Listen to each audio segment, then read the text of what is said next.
People go to the scams because they just can't get what they want at the place they trust.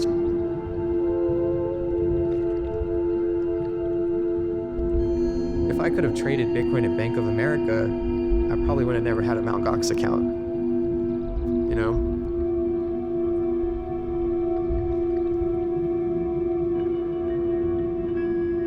I think we as an industry really need to come together and, stop fighting each other. It can't be about Bitcoin maximalism versus, proof of stake or any of that. Like, this is a time where, we got to be solid together.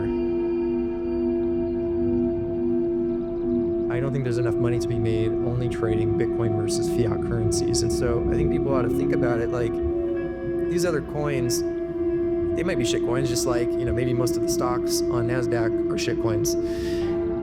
But they effectively subsidize the cost of offering, a Bitcoin exchange, like for the good stuff.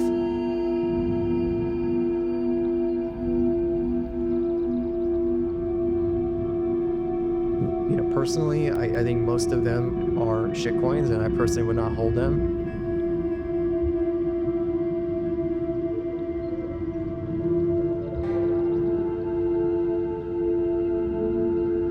Bitcoin is going to be like the currency that sort of becomes the global reserve currency.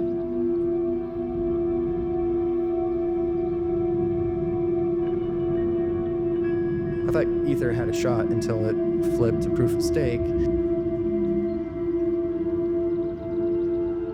If we were Bitcoin only, we wouldn't have a treasure chest to go and lobby for regulation to protect Bitcoin.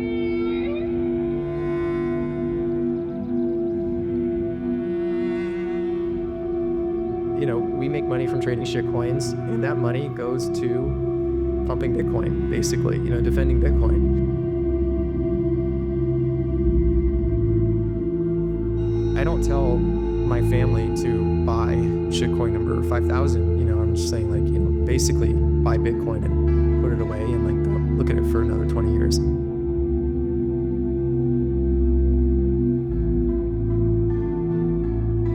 They're coming for all of us together, and if we're on the side fighting each other when they come, we're just gonna get screwed.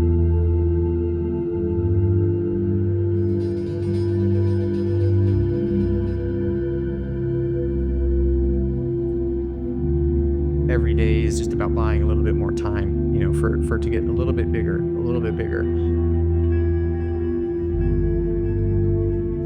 You always have to ask the question, is this going to outperform Bitcoin?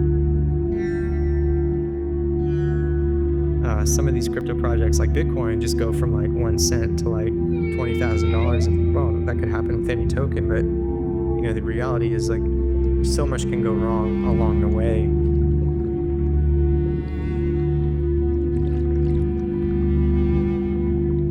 Delete yourself from the grid, but you just make one little trip up somewhere and you get entered into some database, and suddenly you're everywhere. You have to start all over.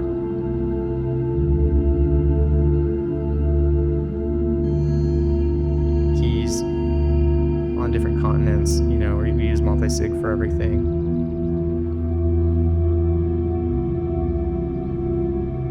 We're just constantly paranoid.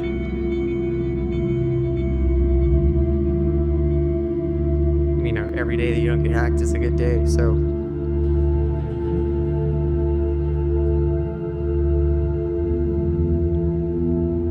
I didn't even really realize how fiat currency worked until I got into Bitcoin. And I was just holy crap, this is a total scam.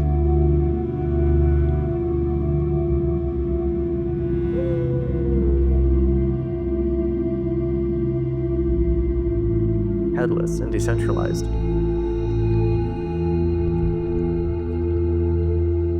Everyone in this industry, whether you're a Bitcoin maximalist or a DeFi degen, we're all kind of in this boat together, and the regulators don't really draw a distinction between any of us.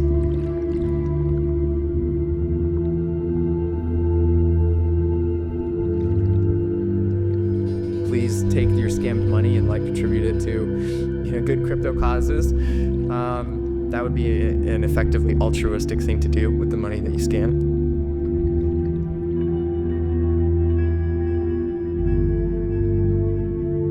extent you could trust yourself with self-custody, take it off to your own cold wallet.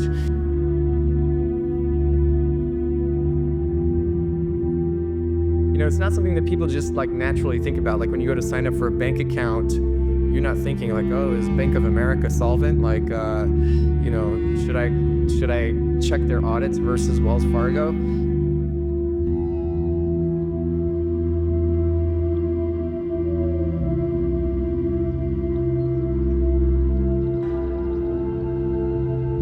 These are new people coming into Bitcoin, not just coming to Kraken, but coming into this space for the first time, and they might be scared. They might have read a lot of horror stories about people losing money and everything. So, we try to be a really kind of solid, reliable shepherd for them coming into the space, just to make everyone as comfortable as possible all around. Because, I think really what is suppressing the price of Bitcoin is just sort of this, the idea of risk or the uncertainty about, what could Bitcoin be or what could happen, to my Bitcoin. And I think that to the extent we can reduce uncertainty about it, I think we'll see the price go up.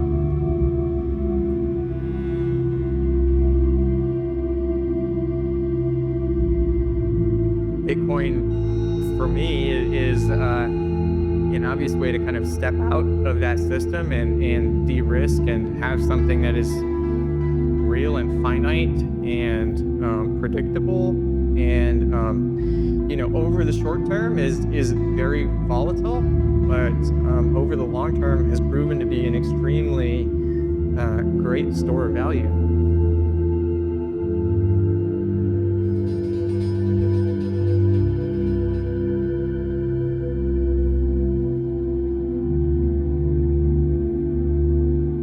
I would say like the coins outside of the top 10. There was a big explosion of coins end of 2017, beginning of 2018, and there was all this hype in the market. That kind of died off. Most of those projects lost like 95% of their value or collapsed entirely and shut down.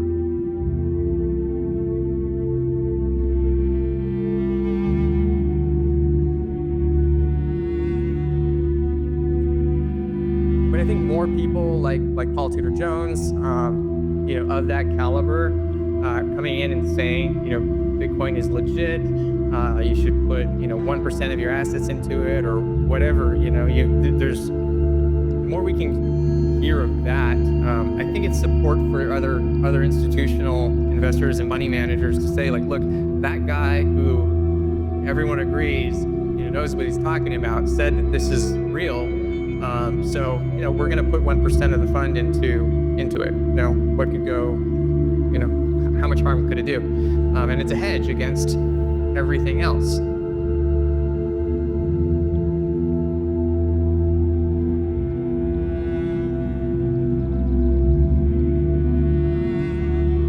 It's so great that it's a revolution that is being extensively documented.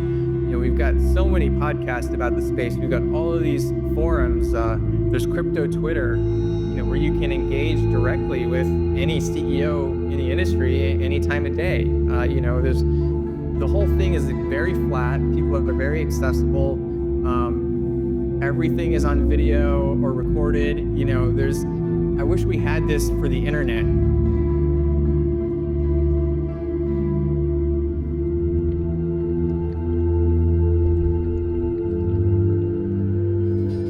When you get it, you just become enamored with it, and I think you realize, all the problems that it solves and what it can do for the world, and it's hard not to become a fanatic.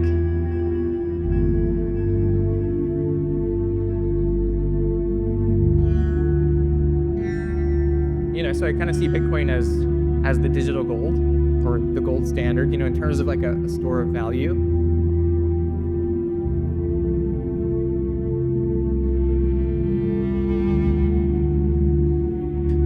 Most people in the world still don't have Bitcoin. So, when we think like, what could possibly disrupt Bitcoin? Well, I thought that about MySpace too. It's like, MySpace has got a lock on the social network, right? But yet something better came along and overnight, it completely replaced MySpace.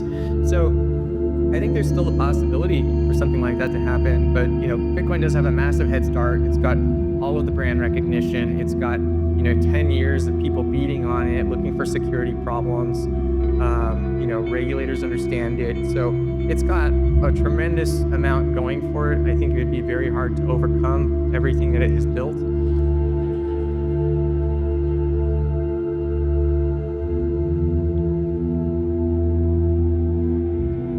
At some point, we've got to face the music. We can continue to print money here and try to, well, this is to the benefit of people in the United States, to the detriment of everyone else in the world who's holding dollars. I don't know how much longer people are going to want to continue to hold dollars. Once people don't want to hold dollars anymore, I think the United States is going to see massive amounts of inflation be realized, domestically.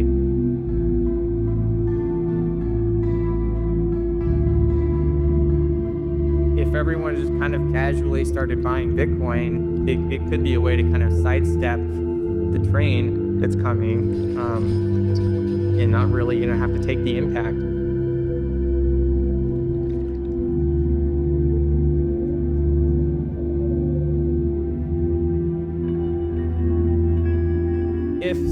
If we're talking about the traditional banking system, if that's completely frozen, no wire transfers are happening, everyone's bank accounts are locked, maybe you have the cash that you had under your mattress, but that's it.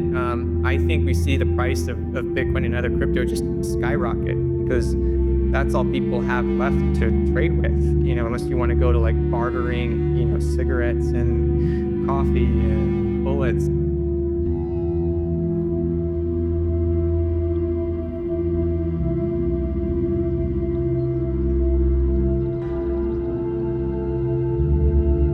About having a choice, and having an insurance policy for yourself. In the event that everything collapses and you're frozen out of your bank account and your dollars are worth nothing, what do you have to trade with other than your wedding ring? And just putting 1% of your portfolio into Bitcoin, in this scenario that we're talking about, the value of your Bitcoin goes up 1,000,000%.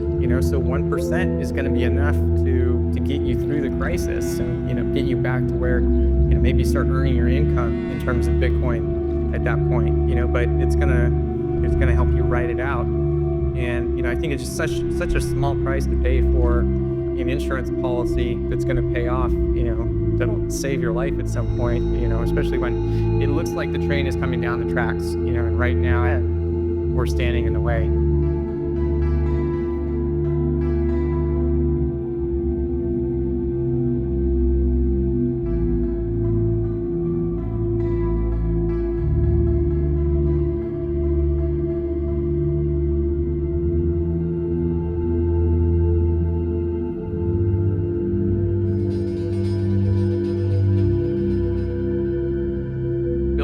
Hope that they come, and I think it was clear from 2008 that we still had a reckoning to come, and Satoshi saw that, and we believed that we were building for the inevitable, and we really needed to try to get as many people onto the ark before the flood came as we could, and we're still working on it. There's still too many people that don't have Bitcoin yet, so that's our job.